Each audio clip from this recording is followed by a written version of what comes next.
Hey Kyle, how are you? Hey, good Peter. How are you? I'm fine, thank you. Sorry for the confusion.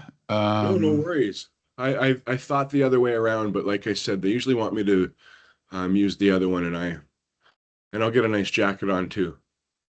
yeah, all good. I'm just trying to see. It's looking like it's showing you as a participant, not as a presenter. Oh, really? Hey, let me make sure I can share here quickly, which is the important Okay. part. We'll try just the PowerPoint first, but sometimes it takes my whole screen here. Yeah, yeah. Okay. Yeah, so that's the PowerPoint, but not in presentation mode. I see that. So you can see the PowerPoint, Yeah, yeah, not in and then if presentation I do mode, but I this, can it's see in that. full screen. Exactly. That's good. Okay, very good. Ah, I changed the date on the presentation because originally I had the 28th and now I changed it back to the 27th. So if you just want to change the cover slide back to the 27th. Perfect. I thought I used the one you just sent me this morning, but I must have used my They're previous they're the one. same. They're the same except for that Oh, date. okay, good. Yeah. Yeah. Good. Okay, so that's good. I can share well. I appreciate you getting on early with me. It just kind of lets me Yeah, of calm course. down for No, the this next is 20 and stuff happens. So yeah. And then I on the introduction too, if you just wanted to do all the housekeeping on that first slide, and then as soon as you start introducing me, I'll flip to the second slide, and then I'll take it away from the agenda if that's what you had in your mind as well. exactly. Exactly. Perfect. And yeah, Two if slides at the end, then I'll come back to you. yeah, exactly. And if you find that places that are natural pauses to field questions, do that. If I see questions starting to pile up, which sometimes happens, often not, but if they do start to pile up, I may, interrupt you just to say, hey, I won't take all the questions. I'll only take questions that I feel are on point, which is to say that they address the slides that you recently talked about. Yeah, Because good. sometimes people ask things that are forward-looking. Um, or they're posing hypothetical questions No, I always that you get can't those that ones. you What can't if answer. this and this and this? Yeah. Well, they're asking you what the ISO will do, which you can't answer. So No, exactly. So yeah. these kinds of things. So I will if I see this, yeah, I will curate the questions and only field those to you that are relevant. Yeah, Um, appreciate it. And then we can always trumble all over the ones we don't have issue with at the end too, if we have some time. And I have yeah, timed it yeah, out pretty well. So I think I got at least 10, 15 cool. minutes at the end, but I got to keep my pace to keep going. Sometimes I wander a bit too, because it's that, colloquial type presentation style. But with Yeah, 90 yeah, yeah. minutes, I'll That's keep good. on pace for sure. Yeah. You have to deliver in a style that's comfortable for you. Yeah, or else Um, people don't really get it either, right? It's like no, someone stumbling up there. So no, I think it'll be yeah, good. yeah, totally. Um, my colleague Alyssa will probably be joining shortly. She also works for Connell. She's also working on this project. Her main role will just be to let people into the lobby at the beginning, so I don't have to worry about that as I'm introducing, and then she'll also start the recording Okay, very good. uh, of the training. So yeah, I think she will probably join shortly. Perfect. I'm gonna get my jacket on and I'll be right Yeah, all back. good. Sounds Cheers. good. All right, thanks, Kyle. Cheers.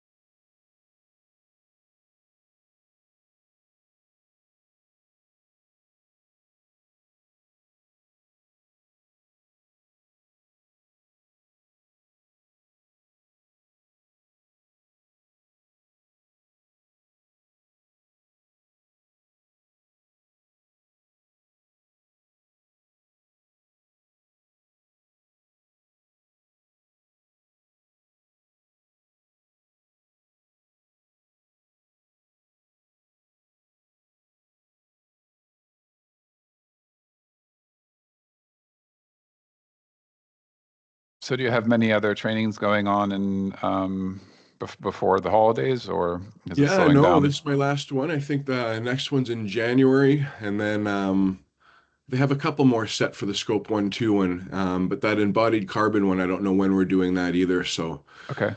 yeah, a little bit slow, but I'm going to try and convince Alexander to perhaps do some of that work in December if we can. But Okay. so, yeah, Yeah, that's all. I mean, it's also the case with this project, and in fact, the ISO they didn't want to do any more trainings past December 10th. And I thought, actually, because we're kicking off the next phase of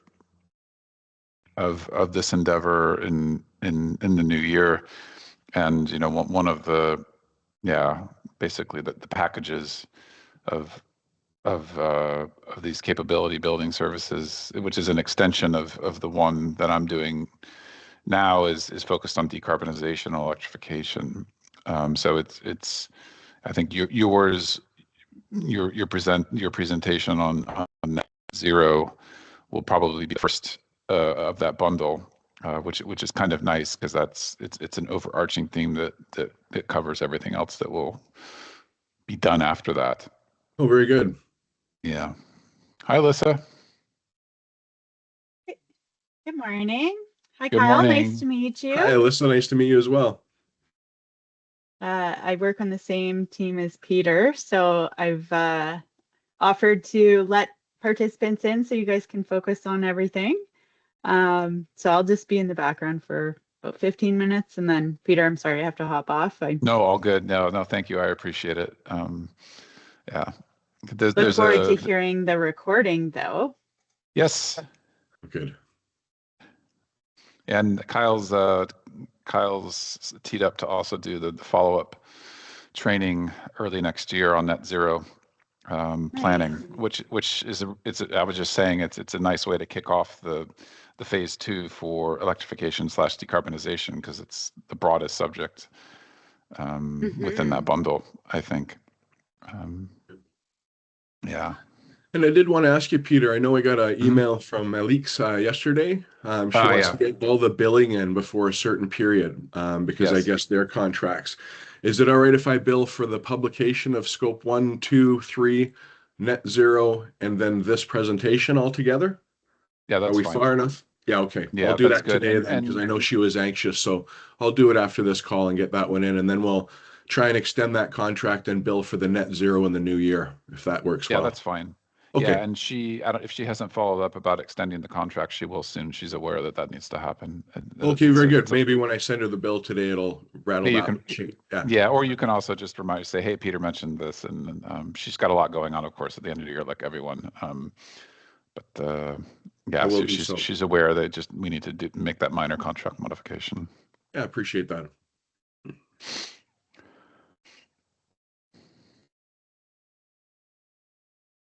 And I think soon the scope 1 to 3 fact sheet should be published. I haven't checked. Oh, good.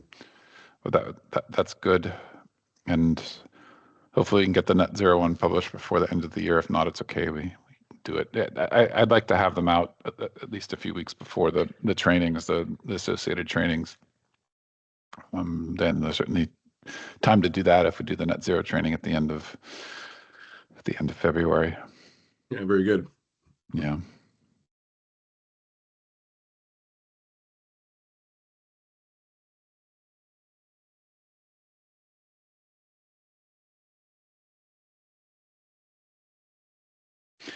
Has my voice been loud enough when I've been speaking? Yeah, it sounds very good. Okay, because I have the volume turned down a bit because when I have it all the way up, I can hear my head's rattling. So. Peter, is this one set up with a green room? Or not I yet? did not. Okay, good. And I will the next one try that, but I because Megan let in people in the last training I did, and I said, hey, I guess I don't have to do this in the future with the green one. She said, yeah, but that's not perfect. Actually, it doesn't always work. So she thinks it's good to have a backup. I've been avoiding it because I already find Teams is glitchy, and Super even like glitchy. logging in and out of the Ontario account, like anyways, Kyle, I'm sure do you typically do training, or is this kind of, I do. you do? And Okay. I have to admit I prefer Teams. I think it's just something I'm more familiar with. But Oh, Yeah. you're I right. Once in a prefer it. while it can be a little bit glitchy. Peter and I have had our fun times for sure. Yeah. Yeah. Yeah. Everyone has. I mean, it's, Oh, I've um, had, yeah, I was setting up a session while traveling, which let me tell you is not a good idea. All of a sudden there was 5 sessions, that was your like key 5 of takeaway. the exact same thing. Don't set up a And session while you're traveling. it is because I never sorted it out because Yeah. I couldn't delete any of them. It was, and there was like 3 of my colleagues tried, and then finally I just said, guys, everyone stop trying. Just ignore Yeah. it. There So is we don't nothing delete we the can do actual about it. event. Yeah. Yeah. Yeah, no, the event anyways, yeah. So Kyle, sorry, my background's environmental engineering, so this is Oh, very good. this is really in kind of my wheelhouse. I really well, I told Peter I intend to watch all the recordings from these sessions because um I just I enjoy it. It is interesting to me. So I was really happy to see that he found you. Peter and I both, well, I joined a little bit before him, the company. Hmm. Mhm. And so he kind of took over these streams for me. And when he said he found you, I was really excited. So you're in Appreciate the that. States, correct? No, I'm in British Columbia. Why did I think the Yeah. States? I'm Maybe not I was, sure. Yeah. Just time changes and all that, it is maybe. Peter. Yeah, Yeah. who knows? So much going on. So you're in BC. Okay. Yeah. Yeah, I've done all sorts of stuff in BC with the BC government, and I worked for a Pacific Institute for Climate Solutions, which was an inter-university institute. Oh, And that cool. was really exciting because, like you, when you're interested in those things, I got to Hmm. meet, a lot of really high functioning people and really cutting edge research. And Motivated. yeah, Yeah, and universities are. oh, I miss them already. So yeah, I do teach at the one here once in a while, but it's a spirit at a university. You're right. It's hard to mix. Very interesting. Well, Yeah.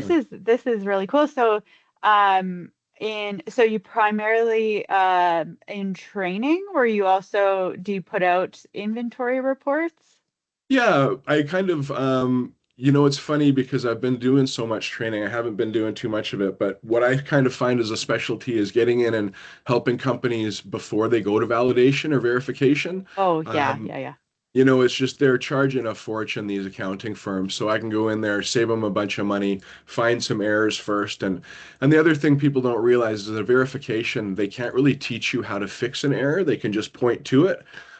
So a lot of times I'm called in for those ones as well. But training has been leading the schedule for the last little while. But like I told Peter, I got a bit of a blank Yeah, December, so we'll see what comes up.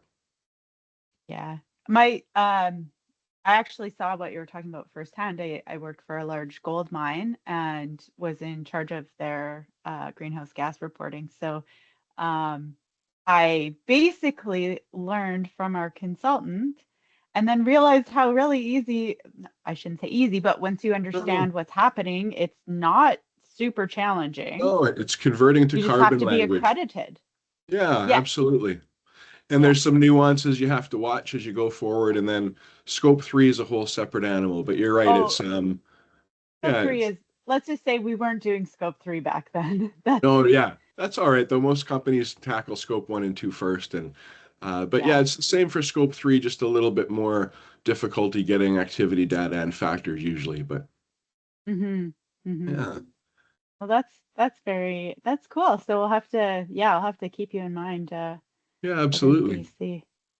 Well, you guys already did all your checks, right? I'm not by Yeah. asking all these questions, I'm not. Kyle presented the PowerPoint, and so we know that Mhm. works. And yeah, Oh, perfect. there's no Mentimeter. Um, yeah, Mentimeter, Kyle, it's a product where you can do polls. I don't know if you've used it. I have, yeah, I really like it Okay, actually. you Yeah, do. Okay, I'm yeah, trying to get CIET to include it in some of our scope one, two, and three stuff because it's a little stilted the way we're doing things. But I know it takes that extra step too. But yeah, I do find it pretty neat. if you want to do it for the net zero train, that's fine by me too, because I've Yeah, I haven't done I'm it familiar with myself it now. to lead yet. I've only been in the Mhm. background doing it, so Okay. I wouldn't want to Okay. do it on that first session. But I see. I'll Yeah, have I to try understand. it first. Yeah. Yeah, We kind of it's got not. thrown into it our first session, Peter and I, and about 5 minutes going in right now, it wasn't working. Oh Yeah, no. it's like, Remember that first time, Peter? That was yeah, It you're like, okay, the it software's not worked. working. Yeah, and in the end, yeah, you ended up using the online version, not the software version, I Mhm. think. Yeah. Yeah. Peter and I are, and I don't know, I assume you're over 40, but Peter and I are over 40, so these things don't come like second nature to us. I hope you don't mind me saying that, Peter, but that's how I feel. Yeah, no, yeah, my tech literacy is yeah, average. I'd like to say mine's above average, but Average to below average. it always changes. Yeah, it's crazy stuff right now. It depends who you include. If you include like a certain demographic, you're probably above average. If you include the newer kids, you're probably below average. Once Yeah, Yeah, I'm like definitely my daughter's below. 8. Yeah, She knows how to do yeah, stuff I had no idea. everything, eh? yeah. Yeah. I'm nowhere near the most millennials and Gen Z. My tech literacy. It's secondhand to them, eh? It's just like, no, no, do this. It's like, all right, all right. Yeah, they know how to do it. The world, hey? How about these like chat GBTs and stuff like that? Do you use that a lot, Kyle? The witch? Like the chat GBTs and I do the AI OpenAI. actually. Yeah. model? I use it to I've back. started. I have a hilarious story. I don't know if we have time, but I only had a few things in the fridge because I was like, hadn't gone grocery shopping. So I said, make me a recipe. And I thought, wow, it found one. I made this Yeah. and it was inedible. And it's like, so I went to ChatGPT and I said, did you actually find a recipe or did you just concoct one you thought would work? I just concocted one that I thought would work because of your ingredients. It's like, okay, so yeah, it's really Oh, about prompting too, I find with ChatGPT, yeah. right? It's about what you put in, being very specific. But Hmm. yeah, So for it greenhouse gas invented a factors, it can be recipe in a really. vacuum without any context, including is it edible? Yeah, exactly. Make Can it you make so me I an can edible actually recipe eat it. that's Yeah. Sorry, did you say you found emission factors through it? Because I remember a time when it was really challenging to find good factors. I'm going back years, right? Like Yeah. when this wasn't as popular, there wasn't as much stuff you could find, but man, I bet you could use AI to come up with like so many shortcuts in this The area. problem is a lot of times it won't have a source for you. So it'll say, I yeah. think I found Oh, this, and you're saying, well, give me the source. Well, yeah. the source wasn't a very accurate one. It was from many websites that continued to say the same thing. Oh. And so you do have to be careful. But a lot of times Mhm. it's a jump off point, I find. I find it's my first starting point, right? Honestly, like it will give you a starting point from which you can validate stuff and like kind of poke holes through, right? I agree. It's just so much better than the old Google search, right? It's like Yeah, night and day. It's like, yeah, a rotary phone yeah, to a smartphone. Yeah, right. it's quite the jump up. I Yeah. find Excel to another, so we do a lot of evaluation. And so right now I have a very complex Excel sheet from somebody else who I've never met, who it's doing all these things, right? And I find it's really easy to cut and paste the formulas and say, what is this doing? And Wow. it's just quicker. Wow, yeah, I never thought about that. That's Yeah, pretty interesting. or like you have your own Excel sheet, right? And you want to tweak something that you're doing, like, oh, I want to take into account this, blah, blah, blah, blah, blah. How would I change this formula? Cut and paste. And it will spit out how to adjust. Like it's been Crazy, eh? so quick. Yeah, very good. Yeah. Sorry. Okay, I'm done. Nice So we meeting only have you. a few people in the lobby now. I guess most people will join at the last minute. Okay. Or through 5 minutes in. Yeah.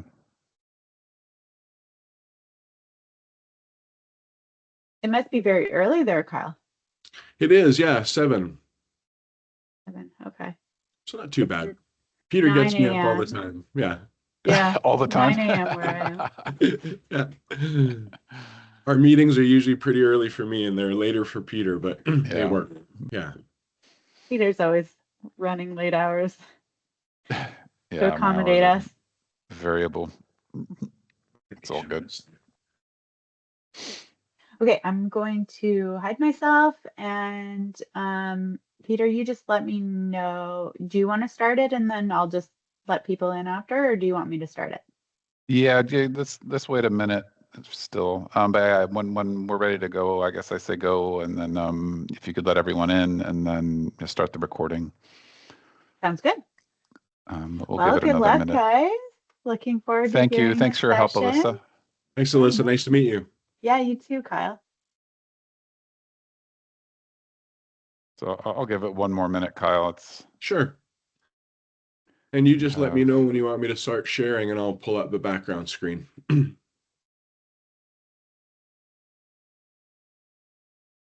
They're some starting to people. load up now. That's good. Yeah.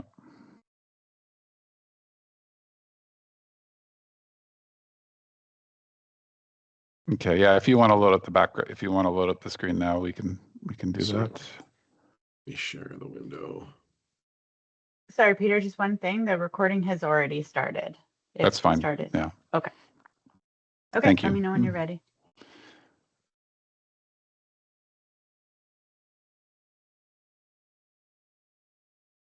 Okay.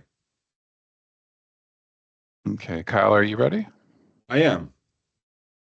Okay. I think, Alyssa, we're ready. Let's let the people in that are here, and then people will probably gradually trickle in.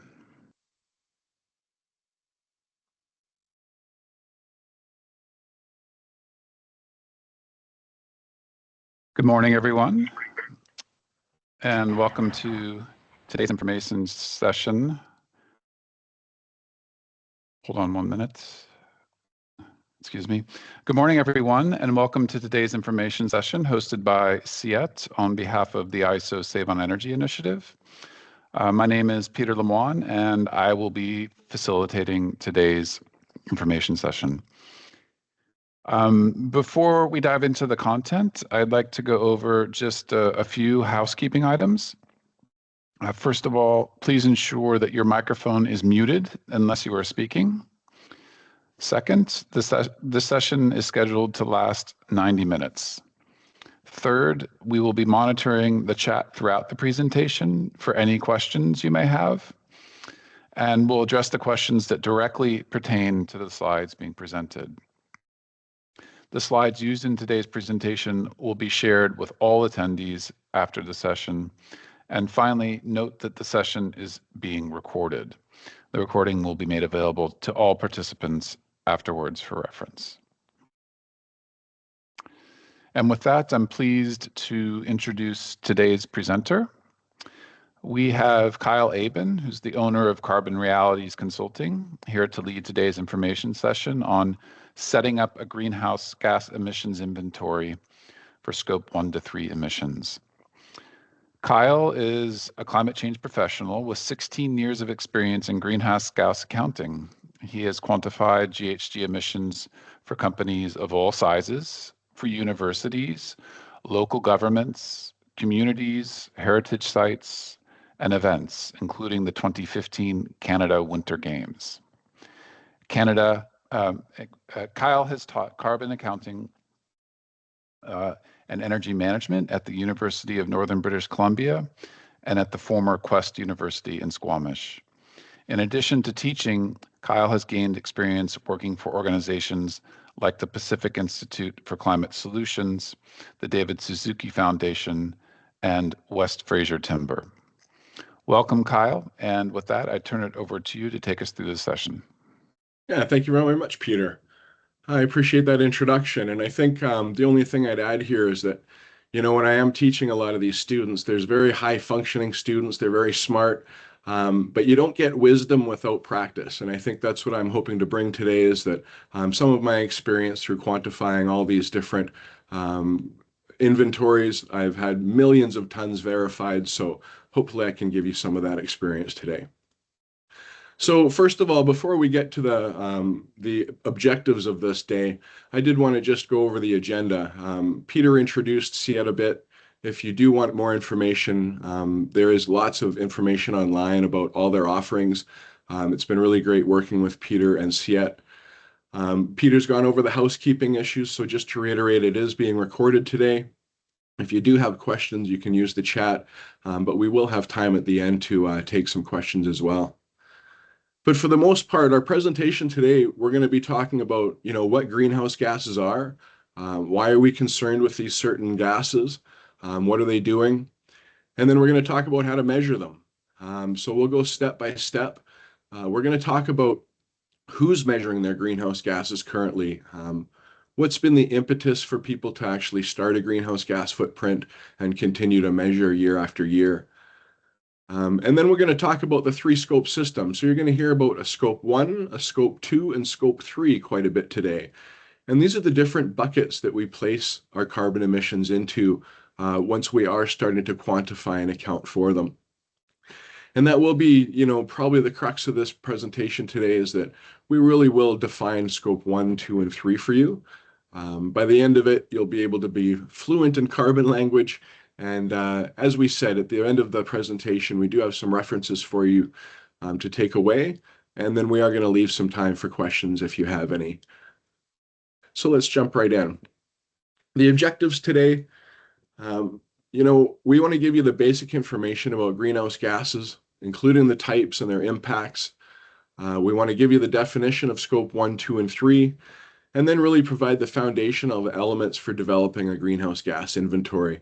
In 90 minutes, I won't be able to teach you every single step, but I'm at least going to give you those elements so that you're comfortable going back, looking at the guidance, and continuing on to either read a greenhouse gas footprint or start undertaking one yourself.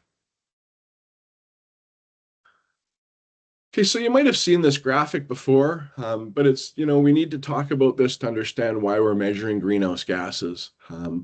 We're in an unbelievably beautiful, what do they call it, homeostasis here on Earth. We have all sorts of planets that we can see, and we really think that Earth's the only one within our, what we can see is livable, this beautiful, degrees between summers and winters. Even, my little mother, as she gets older, anything under 17 is too cold, anything over 22 is too hot. But that's because of these greenhouse gases. We have the solar radiation coming in from the sun, but these greenhouse gases trap about half that energy and keep it on our Earth atmosphere and on the Earth's surface. And what that does is creates a very hospitable place to live. But what's happening is we're adding to this layer. We're adding to those greenhouse gases at a level never seen before. And we can track that by doing so, we're increasing heat. We're creating that greenhouse effect that so many of you have seen in a springtime when you have been in a greenhouse and see the heat difference within it, when you're trapping that infrared and that radiation. And what's happening is there's considerable impacts. Most of us are in Canada and we don't really have to talk about it, but for each of us, record-breaking heat waves, increasing wildfires, melting glaciers and rising sea levels, and stronger and more prevalent floods and hurricanes. Wherever you may be right now, I know you have your own impacts. In BC, these atmospheric rivers, these heat domes, these wildfires are really starting to cause us concern every single summer. So there are effects that we want to try and address. And by doing so, we have to look at these greenhouse gases in depth.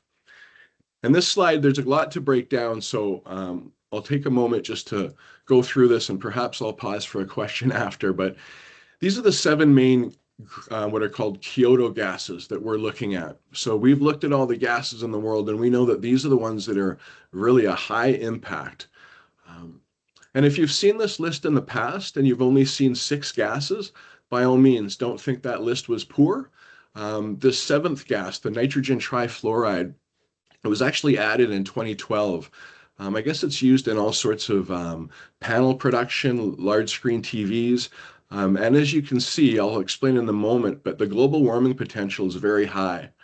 And so what's meant by a global warming potential is all those numbers you see to the right of each of those 7 gases. And again, there's 2 families of gases as well. What that means is there's different impacts that these gases have on the climate compared to carbon dioxide. And it's called radiative forcings. And all that means is that, some create or trap heat more than others. But as you can see, there's quite a distinction between these.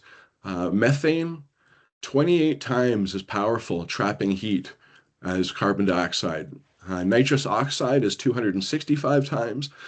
And then you can see the wide range going up from the chlorofluorocarbons all the way to the nitrogen trifluoride. So we do this because when you're measuring a greenhouse gas footprint or presenting it, you want to present a final number. So say you have, 10,500 tons of CO2e. So we always want to present it in one number because to communicate all these gases individually, it gets a little cumbersome. But that's why we have all these global warming potentials. So if you have a ton of methane, you have to multiply it by that global warming potential to convert it to a carbon dioxide equivalent. And so that's what we do so we have this common unit of measurement. So it's one extra step we're doing on our accounting, but we'll find out later that, these are always built in with the factors that we're going to use. So we're chasing either fuels or other things that we know create emissions. And then from that, the factors will delineate how much of each of these gases are produced. The only other thing I did want to mention before moving on to this slide is that what I'm showing you there for global warming potentials are from the Intergovernmental Panel on Climate Change Fifth Assessment Report.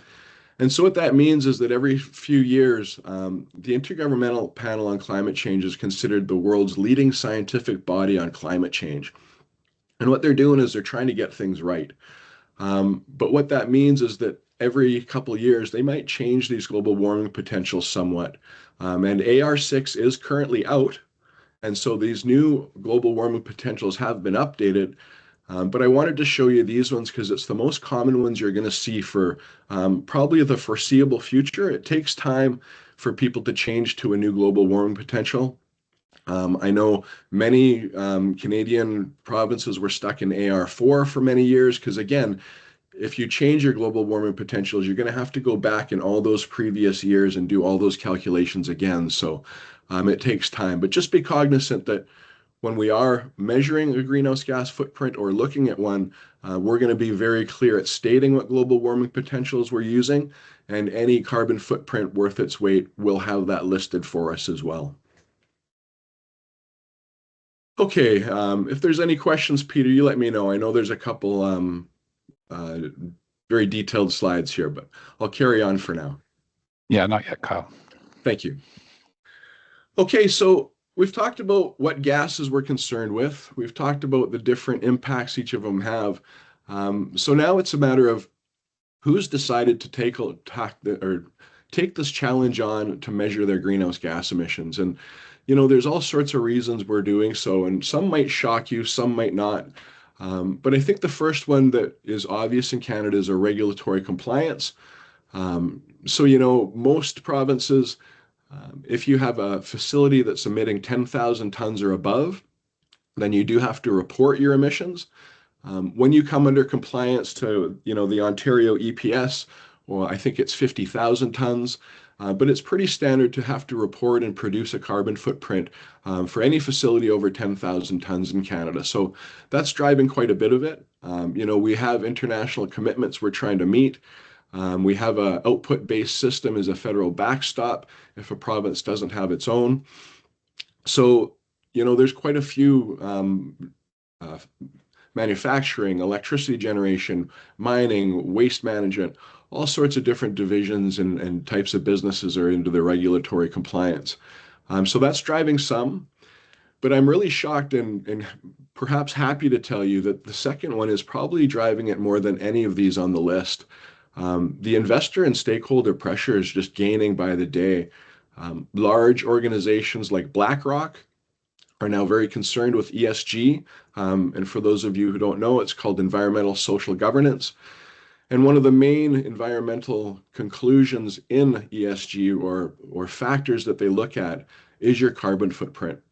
And so these investors are now looking at this as a really key component for what they're looking at, and they demand transparency. And so companies who are not disclosing their footprint are having a tougher time than those who are. And for those of you who have experience with disclosure, the CDP is probably the world's leading framework. It's formally called the Carbon Disclosure Project, but they disclose more than just carbon now, so they're just called CDP. and then also the Task Force on Climate-Related Financial Disclosures.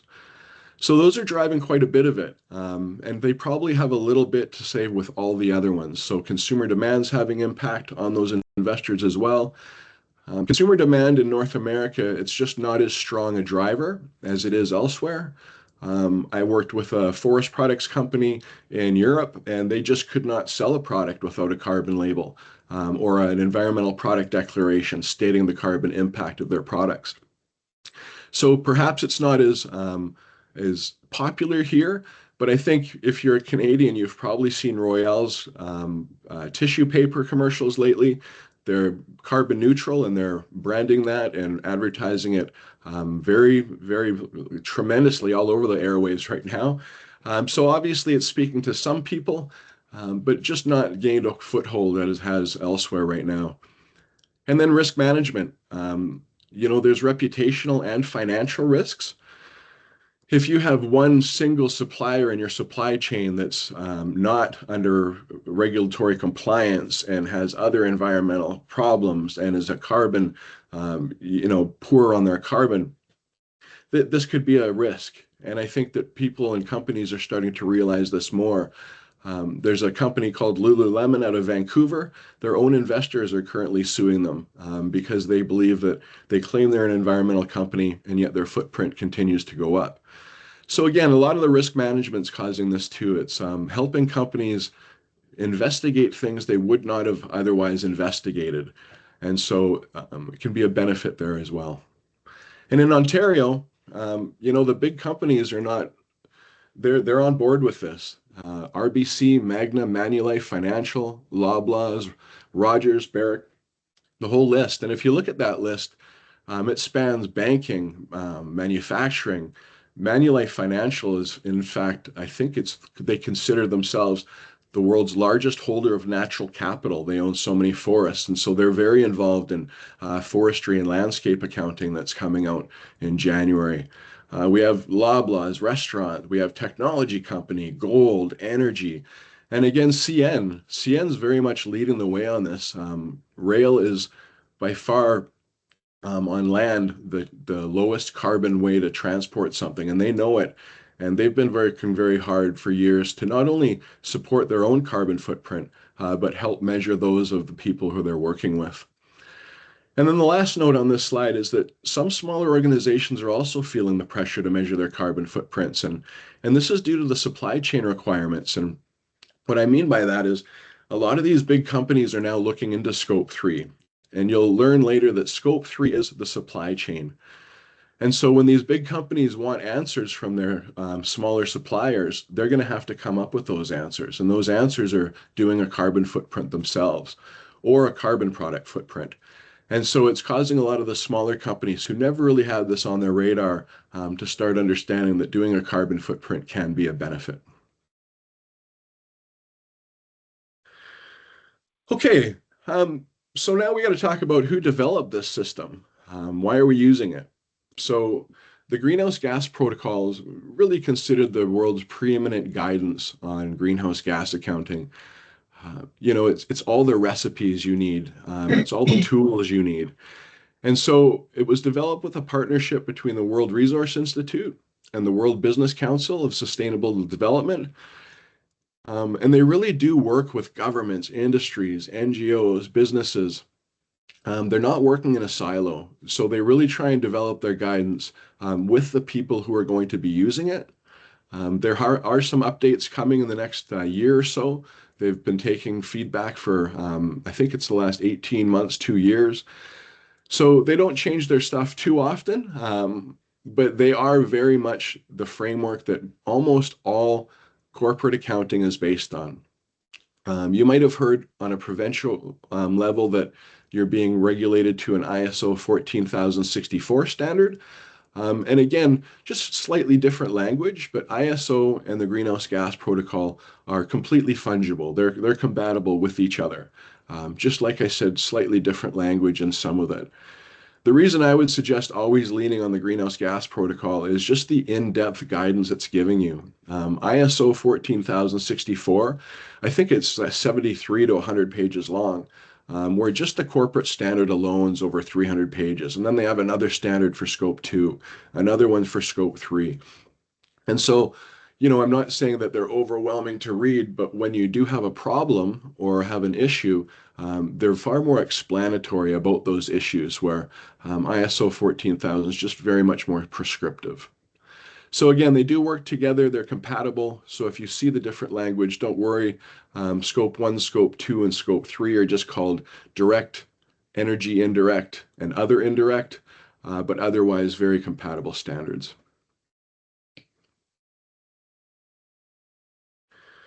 Okay, so the very first step when we're tasked with measuring a greenhouse gas footprint is we have to do a bit of background work. And what I mean by that is, you're not just chasing activity data and calculating greenhouse gas emissions right off the beginning. We really have to kind of draw a line around what our organization is. And so what I mean by that is we need to define what's called an organizational boundary. Are we going to be measuring a whole province? Are we measuring a large company and all their ownership groups, a municipality, or even just an event? You've probably heard of events being carbon neutral, or products, Apple's newest computers, carbon neutral. But we have to draw that boundary around what we're measuring right off the bat. If you're a smaller company and you only have one facility, you own it, you're in control of it, then these options will all come out with the same answer for you. But if you're a larger company with many ownership groups, this is when this becomes a little bit more difficult, and you have to do a little due diligence at the beginning to really decide which one of these organizational boundaries suits your organization best. And so the first one's called equity share. And this one for accountants and your people who are putting together your organizational chart, this is the one we all love. It's very straightforward. If you are owning 25% of an organization and you have the ability to take profit of 25% of that organization or loss, then they want you to report 25% of those emissions. Makes sense, very straightforward. It's what most of Canadian regulations are based on. The next option is called financial control. So it's either a yes or a no. So you look at an organization or a facility, and if your business has financial control of it, then you include the entire facility. If it does not have financial control, you exclude that entire facility. The only small hiccup with that is if there is joint financial control, then you lean back to the equity share. A lot of people just assume if you have 50 plus 1% ownership stake, then you have financial control, but that is not always the case. There's all sorts of business machinations. So this is something you need to speak with your accountants about and make sure, again, whoever did the organizational chart will have this information. And then the third option, and this is the one that's most popular in Europe, is called operational control. And they just simply are looking at the organization saying, well, we may have an ownership stake in it. We might even have financial control, but we do not operate that facility. We bought it from previous owners. It was agreed that they would continue on that operational control. And so if you don't have it, you just exclude it. And so a lot of us in North America who are used to the equity share might think, well, that's poor. You're leaving all these emissions off the table, even though you have an economic piece of the pie. You're going to get a profit from this facility or organization. But the argument that Europe started with was, if we're going to set a target and to reduce our greenhouse gas emissions, we don't want something in our target that we don't have control over. And that makes sense as well. And you have to remember that a lot of times people are measuring their greenhouse gas emissions to set that target, to show their customers and their investors that they're making strides. So this can be a bit of a clumsy step, but like I said, it's only if you have large ownership groups, different ownership and different operations. But what I will recognize or mention to you is that every time the Greenhouse Gas Protocol gets feedback, the feedback is take away these options and just tell us what to do. But we're not there yet. And so I leave you with those options. And in the future, when you are tasked with this, as I said, the Greenhouse Gas Protocol has tremendous guidance on, if you aren't sure whether you do have operational control of a facility, they'll have the 10, 15 questions that are needed to be asked that you can go through and really find out whether you do or don't. Okay, so after we do the organizational boundary, which is really drawing a line around, what ownership groups we have, what facilities will be included, that's when we do the next step, what's called an operational boundary. And so the operations within our organization, we're going to put into those 3 separate categories now, those scope 1, scope 2, and scope 3. And I'll finally define those on the next slide with a bit more detail for you. But what this really does is it allows a company to make sure that they're going to track an inventory year after year in the same consistent way. The fact that you've decided that these emissions are not scope 1, that they're scope 3, or vice versa, that you did have control over them and that previously you didn't think you had them. These things you want to have right up front, and you want to do it through a data management plan. So like I said, there's some steps in creating a greenhouse gas footprint at the beginning that aren't glamorous, but that are very important. And this is one of them, really listing where these different gases will be going and where you're going to have them over time. Okay, so this is a very famous graphic, and there's a lot to view on here, so we're going to take a little time on this graphic, and then I'll perhaps pause for a question if there is any.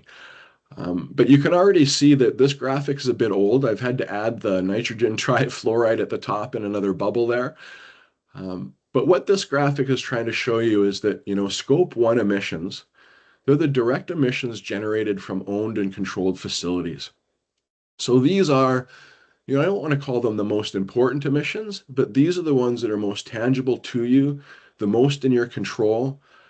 So they're, the fuel for heating, all your mobile fuel, any company-owned vehicle, fugitive emissions from waste, refrigerants, anything that's really done on a site that you own or control. And so you can't always think geographically because, again, you'll have, if you own company trucks going off and on that geographic location, but it is, that ownership, that direct what you have control over. Indirect emissions from scope 2, most people just assume they're electricity, but they can include heat, steam, and cooling as well. Usually that's when you're near a district energy system at a downtown or some other area where you have access to that. But for the most part, when talking about scope 2, we are looking at electricity emissions. And so there's a couple ways to account for those, and we'll talk about that later.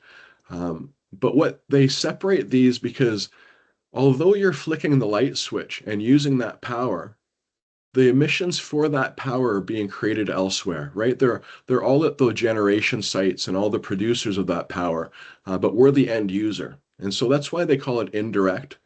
But it is an important one. And a lot of times regulations will focus solely on scope 1 and 2. I haven't seen regulations include scope 3 yet, and I really don't see that foreseeable future. But you can see the importance of scope 1 and scope 2. And even though scope 2 is considered indirect, it's just such a direct result of that light switch, that motor turning on, that we do calculate it separate in its own box called scope 2. As mentioned, heat, steam, and cooling is the same way, but just if you have that facility, there's different factors that will tell you how much emissions are coming from each one of those by gigajoule or however you're measuring that input energy. And then scope 3.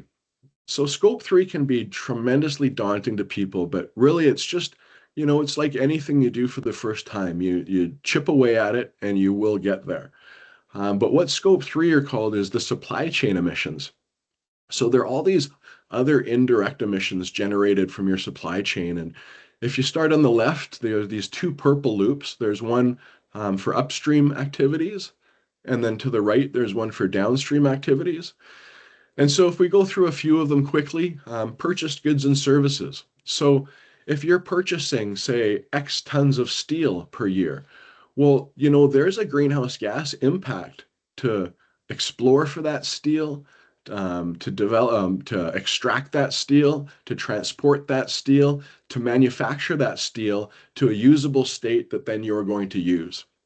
And these emissions, we've always just kind of forgotten about. And even though those emissions are scope 1 for the producer of that metal, we still want to track them in our supply chain, because over time, we're going to notice that our supply chain is a very large component of our overall carbon footprint. And so, you know, you don't have to go through absolutely every single thing that you purchase as a company, but you would go through with your purchasing department and look at the top 10, top 15 purchased items, see if they have a greenhouse gas impact and see whether they need to be included. And it's the same with some of these other things. So capital goods, your accountant will have a clear delineation between purchased goods and services and a capital good. Capital good is used over a longer period, uses the full value of it, or again, the accountants will have that for you. But you have to track those.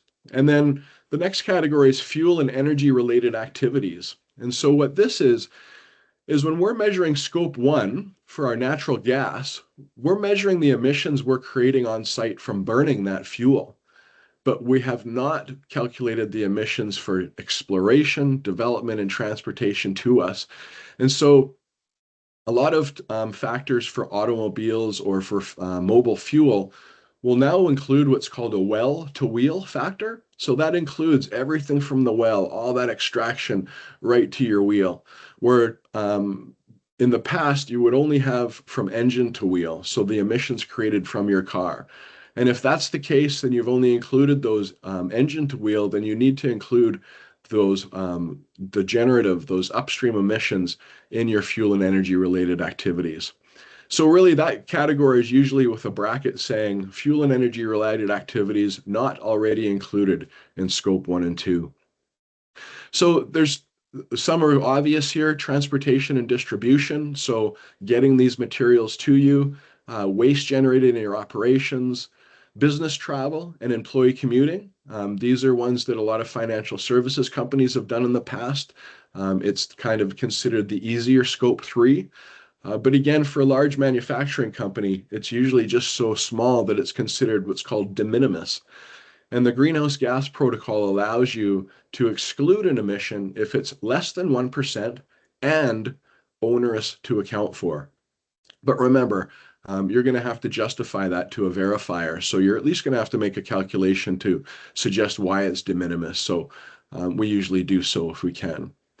And then leased assets. So if you have a distribution facility upstream or something like that's creating assets or creating emissions, we need to include that. And then downstream, there's some interesting ones as well. We've already talked about transportation, so the outgoing of your product, processing of sold products. So if you sell, say, OSB and then it's turned into furniture later, you need to include those further emissions that are created from creating it into furniture. Same with the next category. This one really usually makes people roll their eyes, but it's called use of sold products. So if you are a toaster manufacturer, you have to estimate the electricity that the consumer is going to use making toast for the lifetime of that product. And so again, that can seem like a very daunting thing to do up front, but it will shock you that, someone's measured that for a toaster. And if it hasn't been an entire industry organization, perhaps many of the toaster groups got together and did an environmental product declaration. Or if a company knows that they're doing something very well and their coils are very efficient compared to the average, they might do their own to really try and promote that. But these are the things that are causing scope 3 to really become more popular, but also people are understanding the difficulties doing it. And then the last few, end of life treatment of sold products. So where do they end up? Are they recycled? Are they burnt? Are they landfilled? These are all under question as well. And then more leased assets, if you have some distribution downstream. And then franchises and investments. So, if a franchise is a wholly owned subsidiary, or I should say a wholly owned franchise, and it's just linked back to a parent company, but you still want to include that in your supply chain. And then same with investments. If you're a large company and, you have an investment in a coal-fired power plant, well, then you do need to include those emissions in that. So we'll talk about scope 3 a little bit more later. We'll talk about all these more, but I just wanted to pause to see if there's any questions that you've had come up yet, Peter. Yes, thank you, Kyle. We actually have a question from Zainab. who asks, if the landlord owns the building systems, let's say they're gas-fired, but the tenants pay their own utility bills and operate the building, who is considered to have financial or operational control? Does it get included in the landlord's GHG inventory as either Scope 1 or Scope 3 emissions? Yeah, very, very good question. And I'm going to suggest that you pull up a document called Greenhouse Gas Protocol Leased Assets.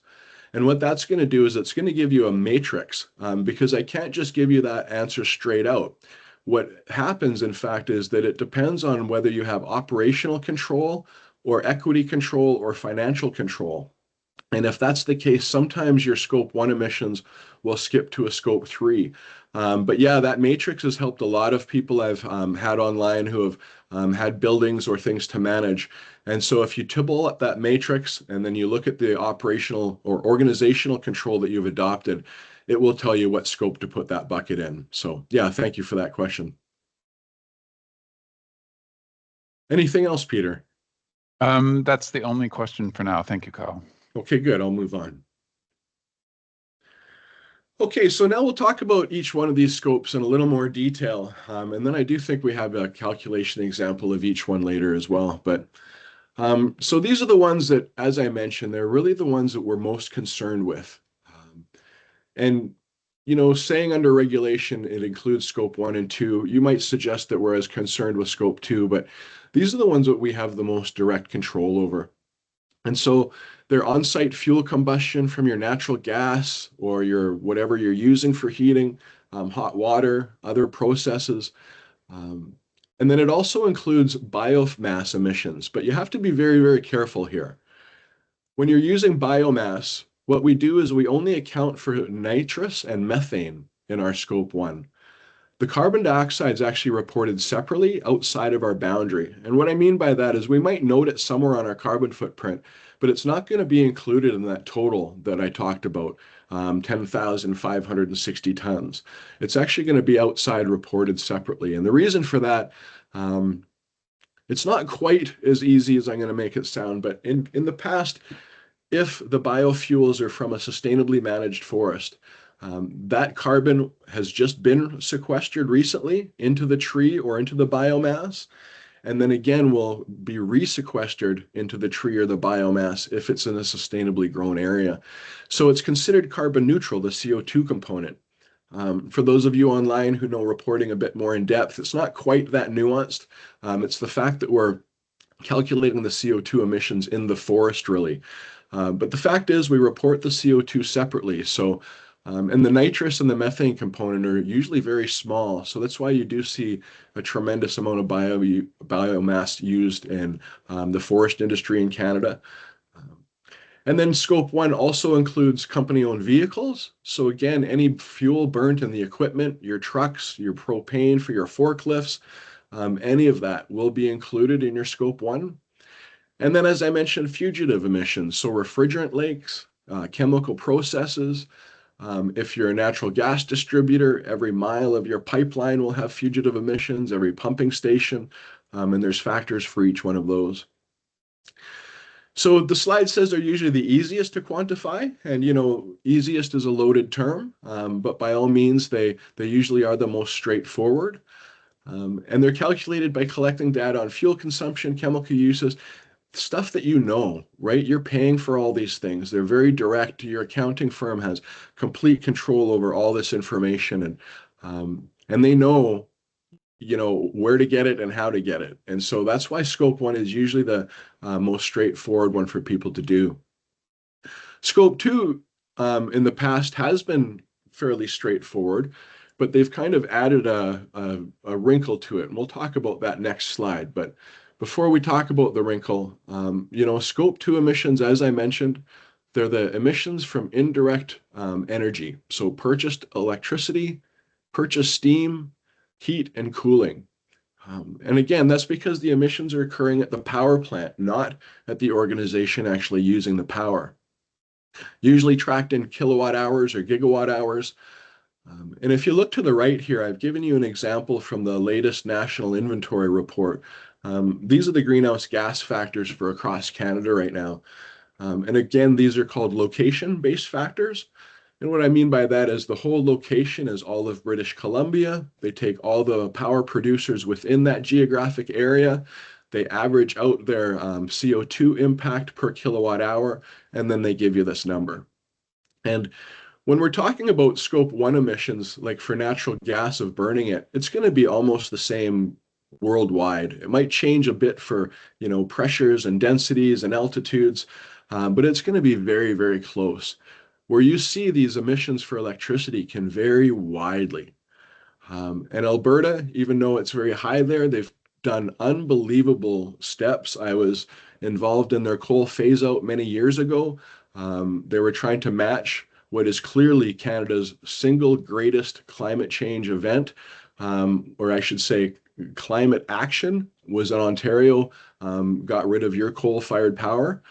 Then there is so many health benefits associated with that as well that were just unbelievable. I think they calculated 5 billion in saved healthcare costs. So Alberta's trying to follow suit. I know many years ago the producers there said you're asking us to do the impossible, and I believe it was just earlier this year that they finally had a coal-free grid. So again, some of these numbers are very high right now, and Alberta might be moving from coal to natural gas, and they still have a lot of effort. But I just wanted to show you the difference and see Ontario, 30 grams, very, very clean.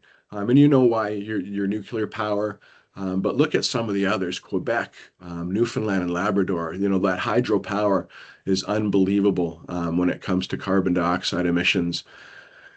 So I list that because I think most of us are familiar with location-based factors.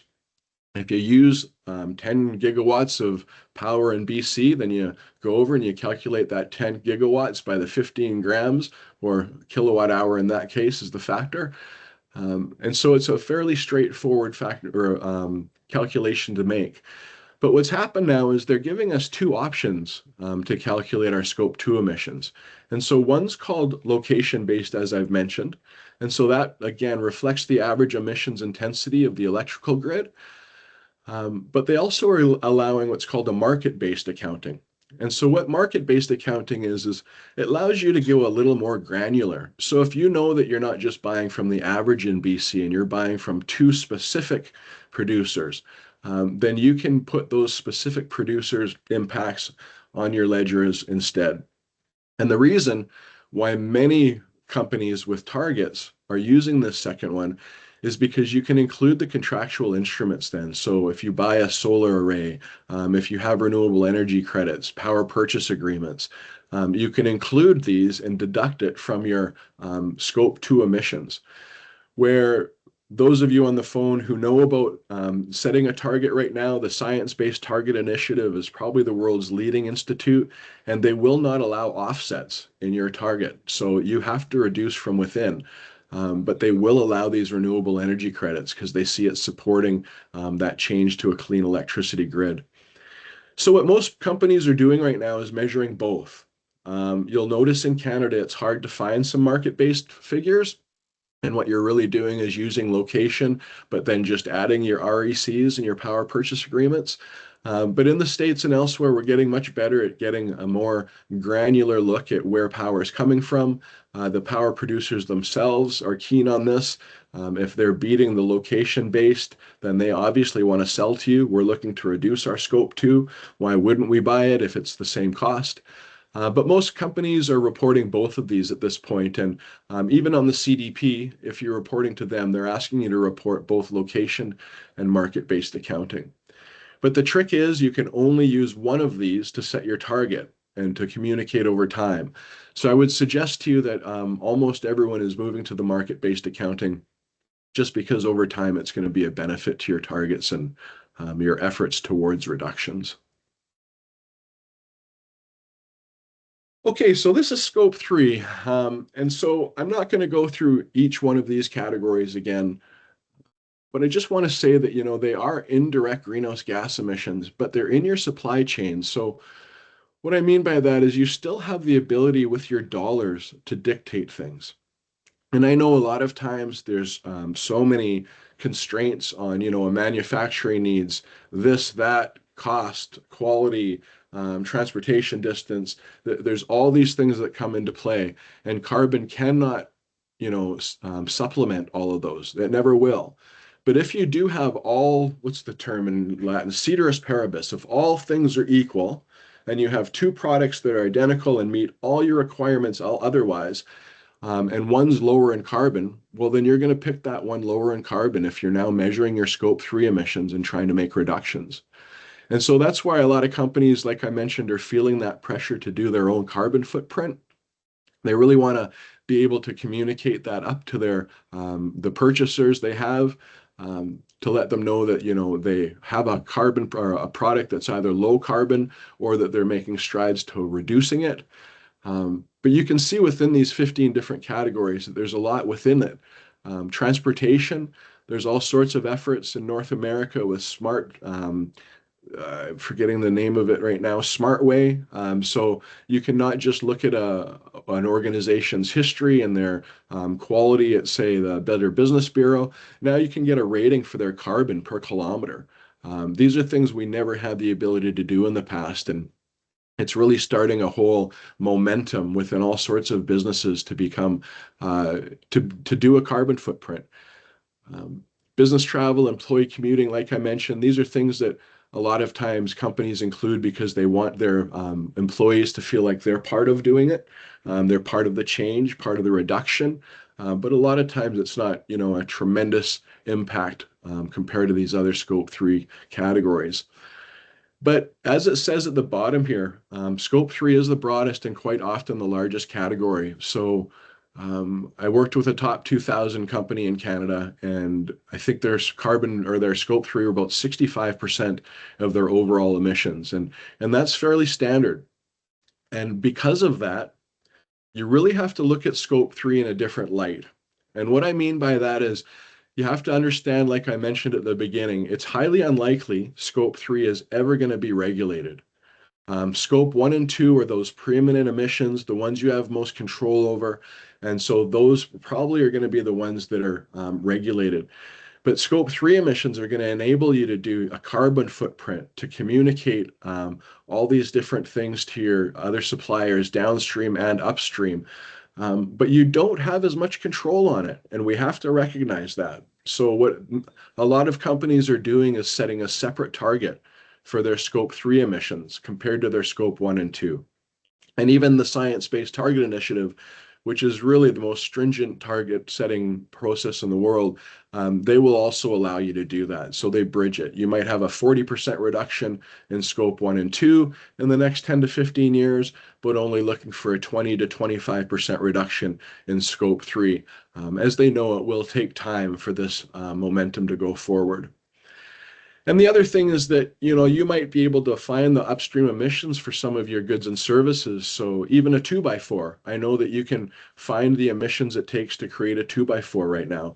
But they're usually done by an industry association that did an assessment of all the forest products companies in Canada, where again, the companies themselves are now saying, well, if we can beat that average that they did, it's going to look good for us. And so a lot of companies are doing a lot of measurements for products and things internally without even ever disclosing it, and then working towards reductions until they can disclose something that looks better or beats the average. And so that's when a lot of times in CDP, they're asking for supplier supplied data. And that's considered the highest level of data. And we'll talk a little bit about levels of data coming up. But if your supplier can provide you a third-party validated environmental product declaration that dictates how much carbon's coming from their product, well, then that is the highest level that we can have, and that is what we're striving for.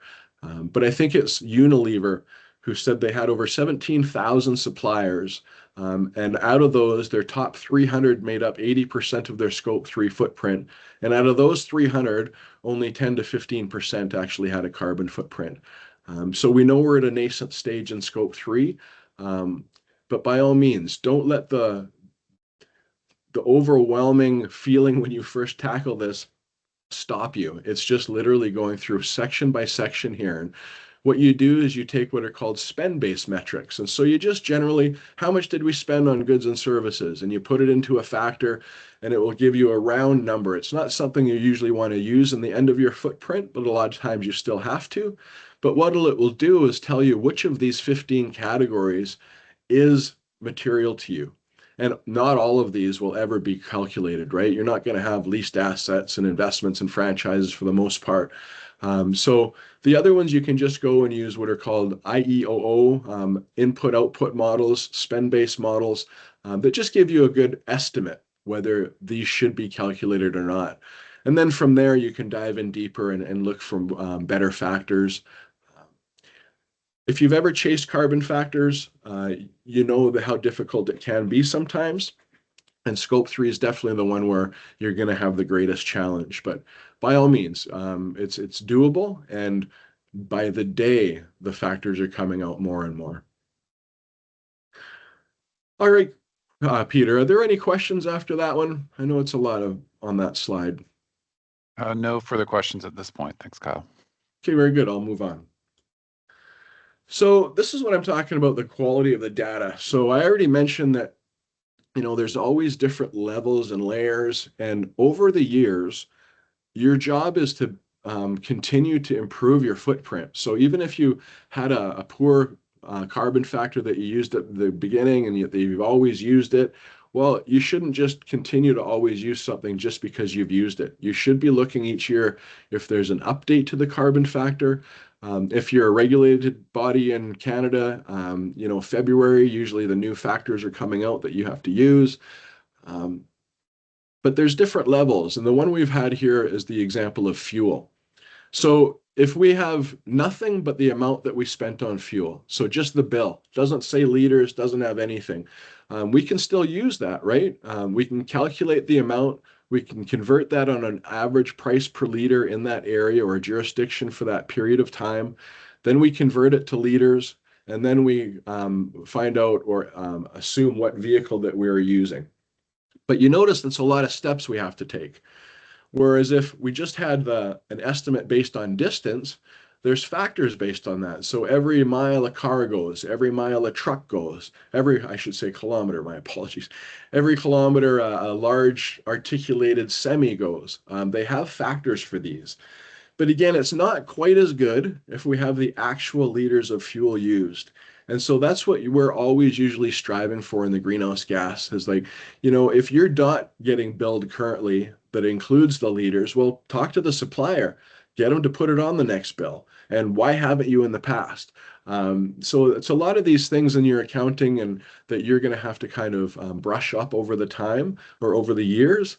But by all means, for the most part, your accounting department is going to be up on finding these things. And then, as I mentioned, the last one is the best factor that we could ever have, right? We'd actually measure the emissions coming out of each individual car. But we know that's not realistic, right? We can't afford to put a measuring thing on every tailpipe, and I just don't think it's realistic. Although I guess those people from Volkswagen wish that no one had tried that. But anyway, that's another story. So these are the different levels. We're always trying to improve the level of our carbon or our emission factors that we use and the activity data that we use. So you got to be cognizant of that every year. And what's becoming more popular as well is actually rating your factors. So for each section of your carbon footprint, you'd be very transparent and say, although this factor is new, we're not completely confident, we're not sure whether the activity data matches what they're suggesting or whatever it may be. And that's very helpful for a verifier. And if there's any if there's any turnover in a company. And so that's very important, right? If you're the one doing the carbon footprint and you leave, you can't just leave all this in isolation. You have to have where you got the data, why you chose organizational boundary you did, where the factors come from, and the rating beside them of what you think are good or bad. Kyle, if I could come on just briefly, that we have a practical question from Zaina, who asks, I wonder about timing, how long it would take an organization to develop their GHG inventory. Scope 3 seems to be the most vague, complex, and may take the longest. Yeah, absolutely. I think that scope 1 and 2, if you jump on it, you have the information within your accounting systems. You'd be able to do so within a 2-3 month period. Scope 3 is a different animal. You really need to, depending on the size of your company, depending on the number of your facilities, you need to go speak to those operations departments. You need to understand what's coming in, what's going out. And then you need to chase activity data. And I would suggest that you chase it first in scope 3 because it's no use in chasing an emissions factor that's in some measurement that you don't have. And so a lot of times you look at the activity data that you might have to start with and then start it. As an example, I've mentioned I did do one of the Canada's top 2,000 companies, and it did take about 18 months to produce a Scope 3 report that we are confident to release publicly. So it is something that you start in the background and you work at, but it does take a bit more time for sure. I do think that, again, that's a organization that had 65 facilities in 4 different countries. And so you can gauge by that if you did have a much smaller organization and much fewer suppliers, then I think that time could be cut in half or whatever it may be, depending on the size of the company. But yeah, a very good question. Scope 3 is a different animal and it will take a little longer for sure. Thanks for that. Thank you, Kyle. Okay, so here's another activity data, the quality. And so this is one from Scope 3. So this is when we're an auto manufacturer and we need to purchase tires. And so we want to know what the emissions from those factors are upstream.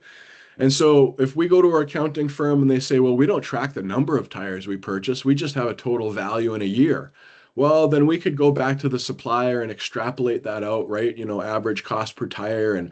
But every time we're doing a conversion, there's room for human error. There's room for rounding. So we always want to kind of climb this ladder. The next one would be to identify the average number of tires purchased in the past 5 years, say. So you can average that out. But again, we're looking for that precise number of tires to be purchased. So if we're not getting that information from our supplier currently, let's include it now. Let's make sure that they know we need it and let's get that. And then identify the precise number of tires and tires purchased by supplier provided emissions data. And then convert it to emissions. And so that's what I was talking about. If you can't just find a factor, but this producer of the tires is not only telling you exact numbers, but they've done what's called an environmental product declaration, and that includes a life cycle assessment of their product. Then they're going to show us the entire carbon impact the entire way. And so for Scope 3, that's definitely the one we want, right? If we're working with suppliers who have that information, then it's making our life easier and more accurate. But remember, we can't just trust our suppliers. And I know that sounds odd, but we are looking for what's called a third-party verified EPD or third-party verified LCA. And I would suggest at this point that an EPD is far more preferred, as it's an EPD has very strict guidelines on how to lay things out, where an LCA, different academics might come up with different answers at the end of the day. So just be cognizant of that for sure. And then I have at the bottom, when researching emission factors, it's essential to know your activity data to ensure an accurate calculations made.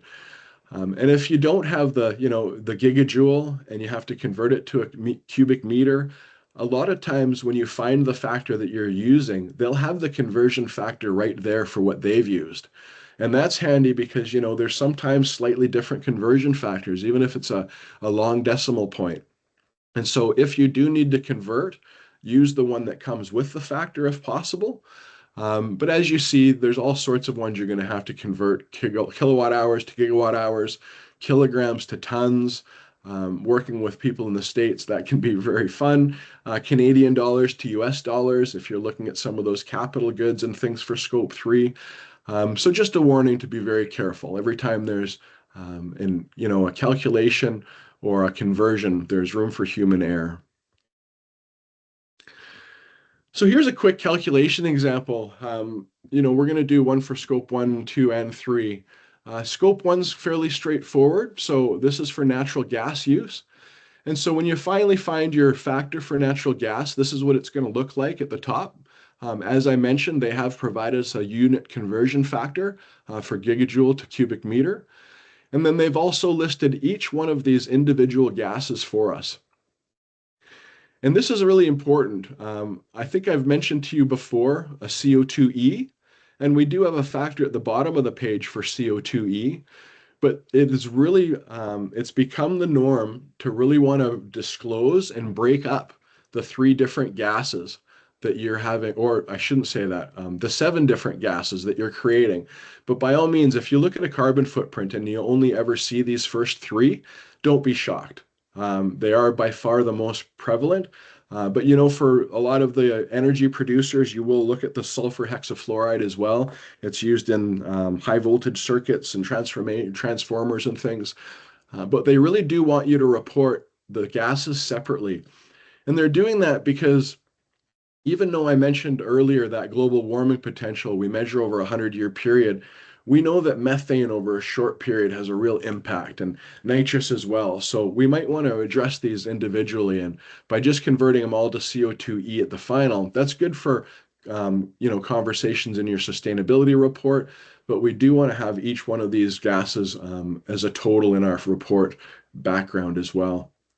So simply you take these factors, and if we're using 88 gigajoules of natural gas, so I'm on the middle line of the slide now, we multiply it by number 1, the factor for CO2, 49.58. Then we multiply it by the factor for methane. But remember, we need to multiply it by that global warming potential as well. And we didn't have to for carbon dioxide because that's what we're measuring back to. And then the same for the last factor, 88 gigajoules times 0.0009, the factor for nitrous oxide. And then we need to multiply by that global warming potential of 265. And so if we do all that mathematics, we get that bold number of 4,386 tons and a half ton. And the reason I wanted to just mention the CO2e figure at the bottom is that, you know, they did list a CO2e figure for the same factor, but if you notice, the final number is slightly different, and that causes some of us accounting people nuts, right? We want accuracy the whole way. So by all means, the CO2, if that's the only factor that you have, use it. But I would suggest that, especially for scope 1 and 2, we are really trying to find the ones that include the methane, nitrous, and CO2. For scope 2, again, this one's quite straightforward. You're just converting your kilowatt hours or your gigawatt hours into what I call the carbon language, right? It's a conversion into the CO2e language. If you have it broken up into individual gases, great. The factor that I showed you earlier was a CO2e, so we'll just use that as our example. But 30 grams of CO2e per kilowatt hour. So we're going to find those total kilowatt hours used in either that period of time, and usually a calendar year is what a carbon footprint's done. It can be a business year, but again, strongly suggest a calendar. And then you just multiply it by those grams. And so we have at the end 266,640 grams. But you know, we usually like to convert to a kilogram or a ton. And be careful. It's one of these things, again, every time you make a calculation, there is room for a bit of error. And as I mentioned here, large users might also see the factors listed in tons of CO2e per gigawatt hour. So you just make sure your conversion is accurate. Scope 3, I thought we'd jump back to the tire example, just because we've talked about it a little bit, but there's a little bit to digest on this slide, so I'm just going to go through it slowly. But what we want to do here is we want to calculate those emissions from upstream. And what I mean by upstream is that's a cradle to gate. And the difference is cradle to grave is the entire lifespan of a product. So, and it makes sense, right? Cradle when you're a baby, to grave when you pass on. Your entire lifespan is included here. So if you look at these different emission factors here, they've broken it up for raw materials, transportation, and manufacturing. So that would be the cradle to gate, or I should say if you include distribution, sorry. And then the use stage would be the tire use in its lifetime as it degrades and uses fuel, how it's disposed of, and how it's transported to that end of life disposal. So that complete continuum they show here is what's called cradle to grave. And that's what we want for our numbers here, because we're going to pick out the first 3 for our purchased goods and services category. The next one would be our transportation category. And then tire use would be in that use of sold products category, as I mentioned about toasters. More transportation, and then the end of life, so when it ends up in a landfill. So each one of these is going to inform our Scope 3 footprint when we get this information from our supplier. Now, the one thing I really want to make clear, though, is that if you're transforming this product, so that previous example I said of a OSB turning into furniture, well, if you have this supplier supplied data for OSB, you're only wanting it cradle to gate, because then at the gate, once you get it, you're transforming it into something different. And that's why these LCAs and EPDs are so handy, is because they're breaking this information up into these groups, depending on what you may need. And so I'm just going to repeat that again, because this is one of those concepts that sometimes it's hard for people to understand. But if we're using a product that then we transform into something else, so remember I talked about buying steel. Well, we're probably not just going to sell that steel in the raw material. We're going to transform it into something otherwise. So their estimate for this, further use of steel, the end of life of it, it's not relevant to us, because we're changing it into a different product. And when we do, then we're going to use the use, the end of life, and the transportation for that new product that we've created.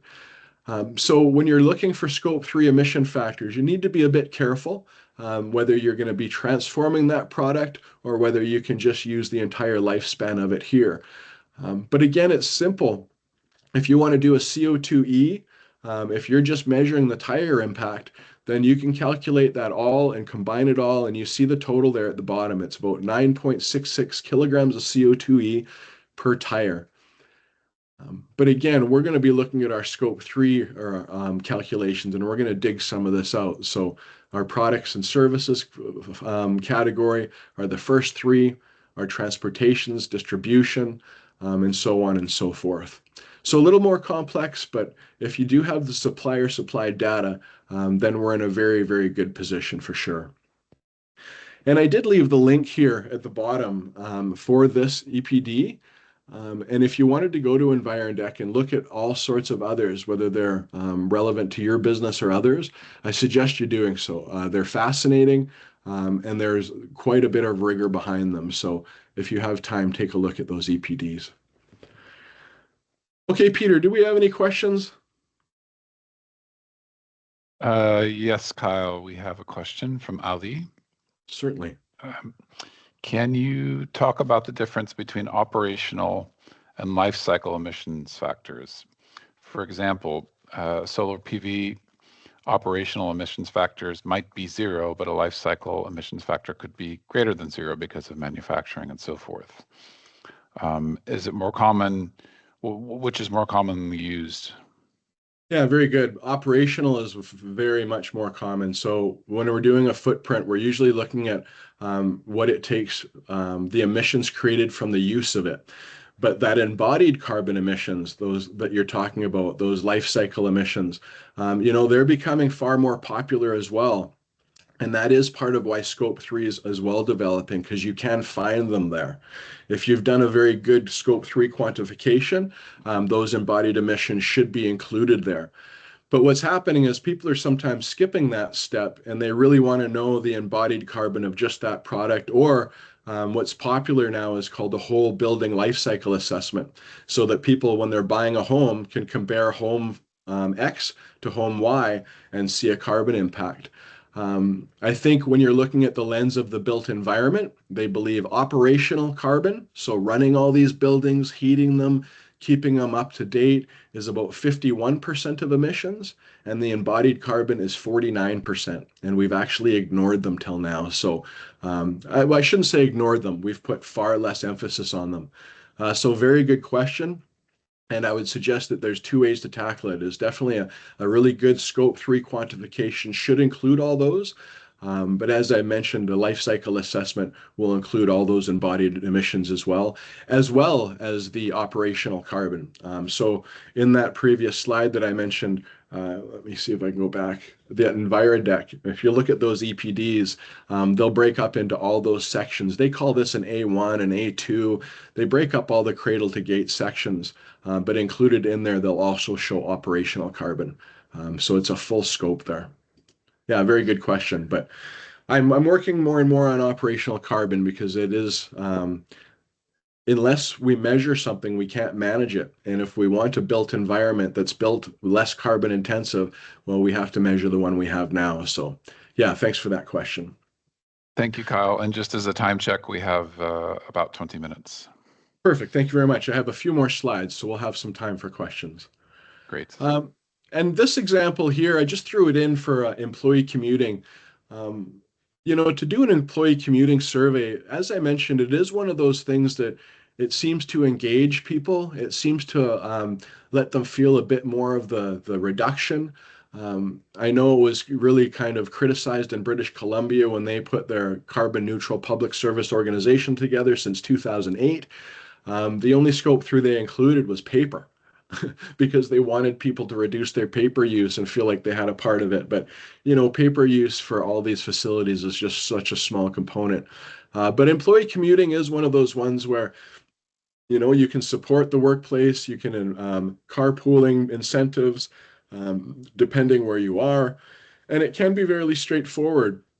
The questions you have to ask are, you know, how far do you live from your workplace? You can include a Google Maps to help them out. What type of vehicle do you primarily use? We're wanting the model and the year to be very accurate. How many days per year do you drive to work? And we're going to give them an estimate based on an average of 4 weeks off.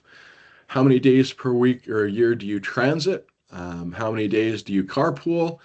And if so, how many do you have with that? So these templates are, you know, Greenhouse Gas Protocol has one for you if it's more extensive, but a lot of times they're fairly straightforward. And I've found that the response rate we're getting from just a simple email asking people is very good.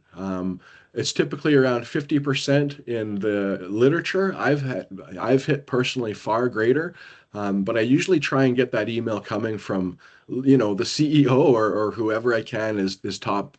And you do find the response rate increases by the higher level of person you can have sending that email. It's interesting that way. But again, then you just take that response rate and you take an average per employee and you extrapolate it for any employee that did not answer the survey. So fairly straightforward, but it can be very useful internally to attack that scope 3 category, but also just get people involved in the carbon footprint themselves.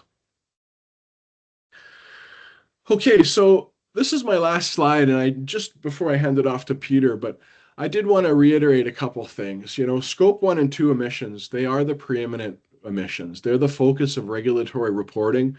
They're the most commonly measured, and you have far more control over these scopes than you do of scope 3. You know, an organization may track employee commuting, and that's good, but you got to remember that our scope 3 emissions are someone else's scope 1.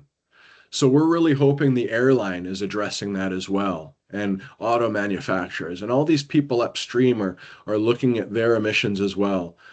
We can prompt with our scope 3 dollars, but again, scope 1 and 2 emissions are the ones that we really should be focused on. And just as a theoretical thought for you, you know, if every organization and every person in the world did a carbon footprint, then we would only need to do scope 1 because we'd be capturing everything. But we know that's not the case, and we know we want to look at the impacts from each individual organization on an entity level. And so that's why we really break it into these scope 1, 2, and 3 categories. And scope 3 emissions, you know, they're measured by companies primarily are looking for better ESG standards, standings to appease their investors. And really to create that carbon product footprint so that they can meet the requirements of their suppliers being asked of them. So I would always suggest trying to do all scopes at the same time. Traditionally, scope 1 and 2 are done first. But if you can manage and get the resource to do all 3 at once, you're going to have far more like that Peter Drucker says, you can't manage what you don't measure. And so if you do all this with the forefront, it's going to really inform your company on steps that you can make to improve your carbon footprint, but really to set that target and meet it. So yeah, tracking all three scopes gives the organization the complete view of the footprint and supporting more effective strategies for reductions. And you're going to notice the greenhouse gas protocol. It's not just about teaching you how to measure emissions. It's definitely geared up to reduce them as well. And that's what I would suggest to all of you. We're not just doing this in isolation. We definitely want to do this so we take action on it. Okay, Peter, I'll hand it over to you for a couple notes on here, and then we'll leave it open for some questions. Yeah. First of all, thank you, Kyle, and thanks to our attendees. And we invite you to stay connected with the ISO tools and resources,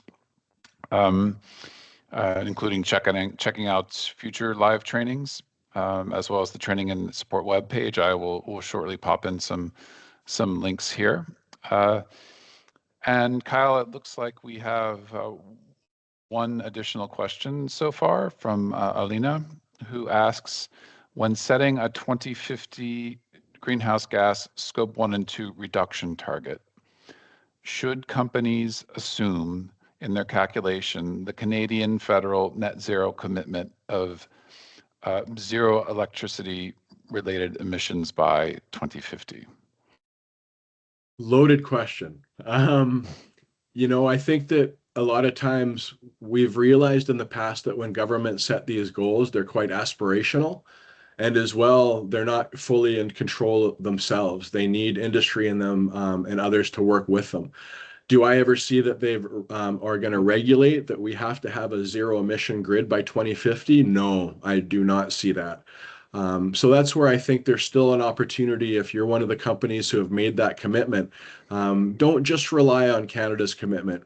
Be cognizant on that market-based approach to calculating your emissions and look for all those opportunities that you can. I'm hopeful, we're all hopeful for 2050. But we know that last chunk of emissions are going to be very difficult to achieve. So yeah, aspirational, I would say, but I would not bank on it, and I would rely on your own intuitions and workings more than the federal government's. Okay, thank you, Kyle. I have another question from Zaina, who asks, how sure are companies of their plans when setting 2030, 2040, 2050 targets and so forth? Yeah, very good question. I would suggest to you that they're fairly sure. There has not been a company that I've worked with who will set a target without having their engineers suggest what's called a waterfall or an array of reductions to meet it. So, a lot of these CEOs don't want to set a target unless they know how they're going to achieve it. And so they're going to look into all the different facilities, the different things that they're going to be able to achieve. I do believe that, they probably look at 80% of the way and assume that 20% will come from either Net Zero Canada or other reductions coming elsewhere. But I would clearly suggest that I've never worked with a company who didn't do their due diligence first before publicly displaying their carbon target. Thank you, Kyle. So unless there's any final questions from the attendees, hold on 1 minute.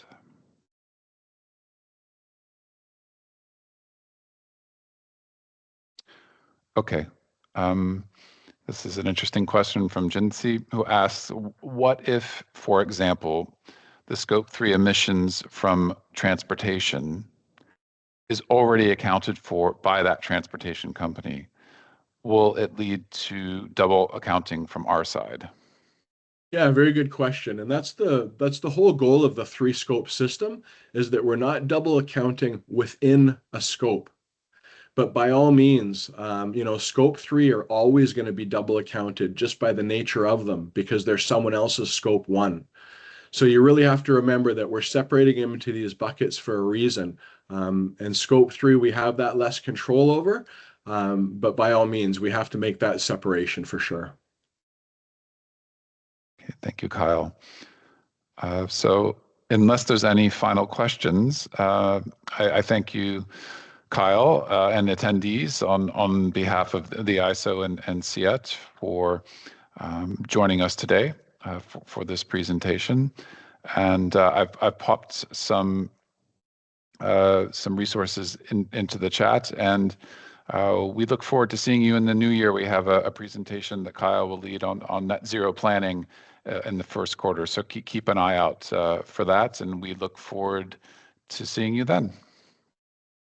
Thank you very much, Peter. Thanks, Kyle, and thanks everyone again.